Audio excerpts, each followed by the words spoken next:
Elon Musk might be the first trillionaire. Oh my God. Elon Musk could become the world's first trillionaire. Good for him. Tesla shareholders approve a pay package for Musk worth roughly big money. $1 trillion. Say it like big this, money. $1 trillion. The package gives Musk 12 tranches of stock in a 10-year period tied to performance targets that could eventually hand Musk around 25% stock ownership in Tesla.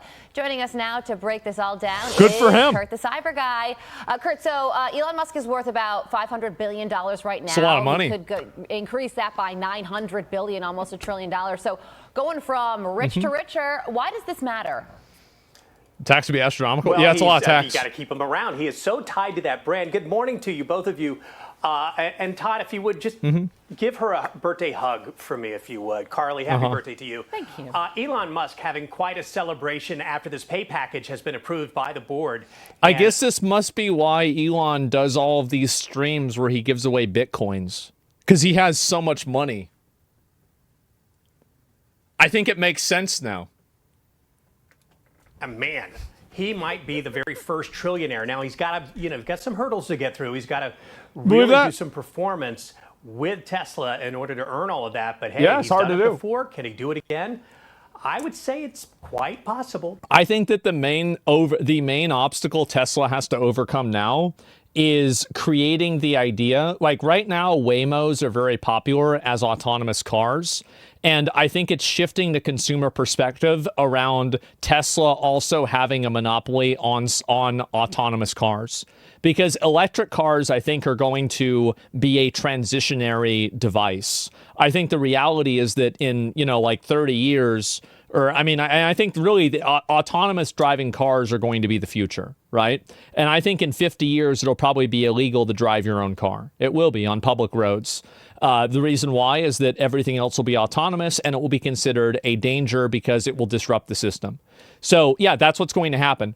And no, I know. And it might not happen for longer because people that are around our age grew up driving and we don't want to give it up, right? We were going to be the boomers of that time. But I do think that that's really the biggest challenge that Tesla has right now is how can you find a way to basically change and create the perception in the mind of everybody that Teslas are the best autonomous driving cars. And if he can do that, I think he earned $1 trillion. I'm going to be honest. I think he totally earned it. But that is a very, very hard mountain to get on top of.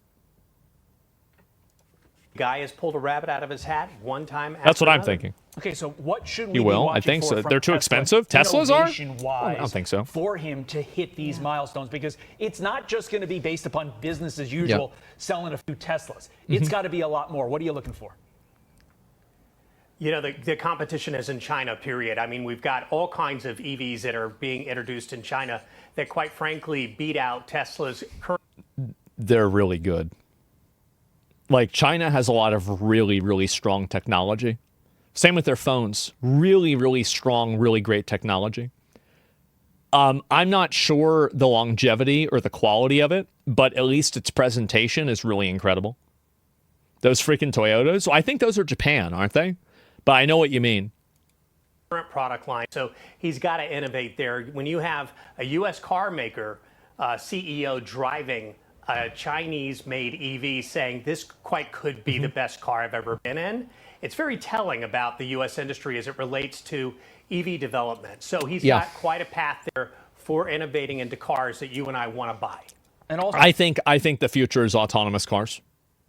That's the real future. And if you're thinking about, like, if he's thinking about being in the business for 50 more years, and I think honestly it's going to happen faster than that.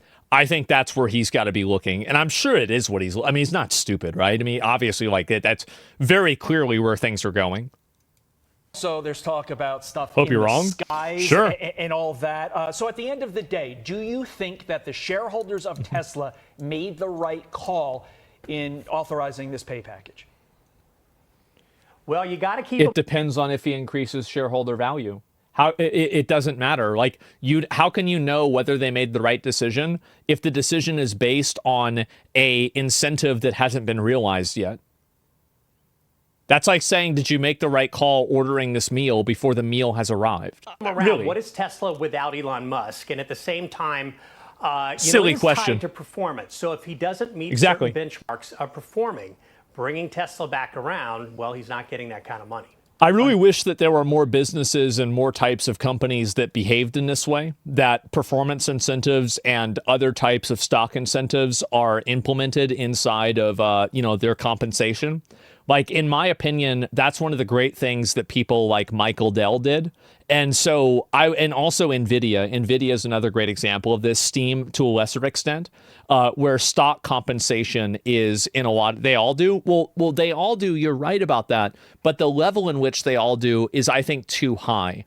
I think that if you get employees invested in at a mid-level and maybe even sometimes at an early, like not mid-level, not early, but like an entry-level, position, I think that you're going to see more improvement and higher performance from them. That's why you can have, like a young guy immediately get into a salesman job and really be a high performer. It's because they have a compensation package that's an incentive for that. And you don't have that as much probably working at the federal government, for example. HEB does that. That's a great thing. Bobby Kotick, performance KPIs were insane, and he hit them every time. Bobby Kotick, that guy knew how to make money. You can hate him for all you want.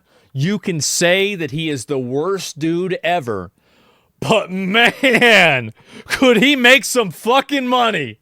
Holy shit. I would love to talk to Bobby and just be like, bro, how did you do it? What's next? It's Bobby's world. That's right. Remember that? Understood. $200 million golden parachute. I'm Steve Doocy. What a I'm fucking G. And yeah, bro, if Elon Musk ends up locking down the $1 trillion fucking package, because you also have to keep in mind, this stock package is going to scale in value as Tesla scales in value too. So if he hits these performance incentives, there's a multiplier effect, because the performance incentives will imply that the stock is also massively improving. So he's going to have a lot of fucking money, right? And I think, again, it's autonomous cars. That's the fucking future, man. It's autonomous cars. And I think also in the intermediary, there's going to be a huge demand. And I don't know about this. You guys feel this way. There's a huge demand for not smart cars, but stupid cars. And I think this is happening with a lot of technology, is that as technology becomes like more like TVs, like a smart TV, a refrigerator with a screen on it, I think a lot of people are not as interested in that kind of stuff as they used to be, right? Newer cars have so much tech now. Yeah, I know. I have one. I know. I'm fully fucking aware of it. Self-driving will work only when we all have them? Well, that's not even true. How could you say that when there's self-driving cars that are on the road right now? Like, what do you mean? Like, here, let me go ahead and let's ask this question. Rate of accidents between Waymo self-driving cars versus actual drivers in the same cities they are in. Also accounting for who is at fault in the accident. Okay, so let's go and let's take a look, right?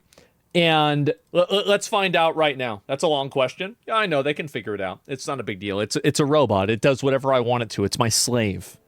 This is my robot slave that does anything that I tell it to. Waymo vehicles experience 55 to 91% fewer crashes overall than human drivers in the same cities across categories like police reported crashes. They're going to happen, little bro? I think that they will happen, but I don't think that it's going to be like the Jetsons. Does that make sense? And I think also whenever you're driving, there's a lot of other complications with like air traffic that's unique to air traffic versus ground traffic. And so like I'm less sold on that. But again, in our life, I don't know though. But yeah, you can see all of these here, fatal attributions, and human data underreports minor injury. Waymo overreports minor injuries for transparency. So even with human data underreporting and Waymo overreporting, Waymo's data consistently shows autonomous vehicles are safer than humans in the cities, with fault heavily skewed towards human drivers. Wow. A lot of people don't know that. There it is. You want to set Tesla this year? I mean, I'll try it out. I mean, if he gets a flying Tesla, like, I'd be down to try it out. Sure. I'd be down to try this. Oh, man, would I be down to try the first one out? I mean, I don't know. Like,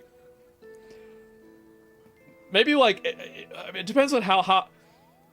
Like, it depends on how high up we go, right? I mean, like, maybe like 20 feet. But you know, I have to really think about that. Like the fifth one? Wait, what do you mean the fifth? Yeah, the fifth one. I don't know. I'd try a second one, maybe. That'd be all right. You can survive 20 feet. Yeah, I'd be all right. Yeah, I'd try 20 feet. It's no big deal. You can die from a small drop too. Yeah, but it's like on average, right? And Chinese car maker Xpeng revealed its version of a flying car, displaying it in a new showroom in Sydney. I didn't see that, but I saw the one that goes on water, obviously. And so yeah, I did see that too. Check same question for Tesla. Well, Teslas are, I mean, they're vehicles driven by vehicles do not have an accident rate. I mean, I guess some of them do. Like, I mean, I bet sports cars probably have a higher accident rate than, like, minivans, maybe, right? But that's because of, like, the people that are driving them. But overall, obviously, I think it would be basically the same thing. Tesla has drivers on FSD accidents by miles driven. Yeah, well, FSD. What does FSD stand for? I actually don't know. What does FSD stand for? I just know Waymo is entirely autonomous, so I thought it would be a good comparison. Fully self-driving. Oh, okay. I thought autonomous would be one of the acronym letters, so I assume that's not what it was. But okay, I guess that makes sense too. Sure, Nissan Altimas have the highest crash rate. Do you want to know what my first car ever was? 1998 Nissan Altima. That was my first car I ever had. And I never crashed the fucker. Not even once. All right? To be fair, I did have a drunk girl hit my car while I was not even in the car. Just, it was parked on the other side, and she just hit the car pulling out of my friend's driveway. Because the thing is, like, everybody talks, this is going to sound really bad. Everybody talks about how drunk driving is such a bad thing.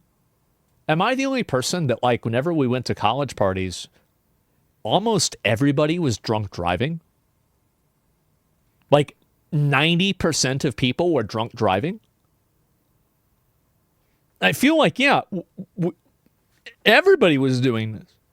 Yeah, okay, I thought so. I just want to make sure, right? I didn't know. Maybe I did. I'm not saying it's good, by the way. I don't think you should drunk drive. I'm just saying that, like, it's not very uncommon, unfortunately, okay?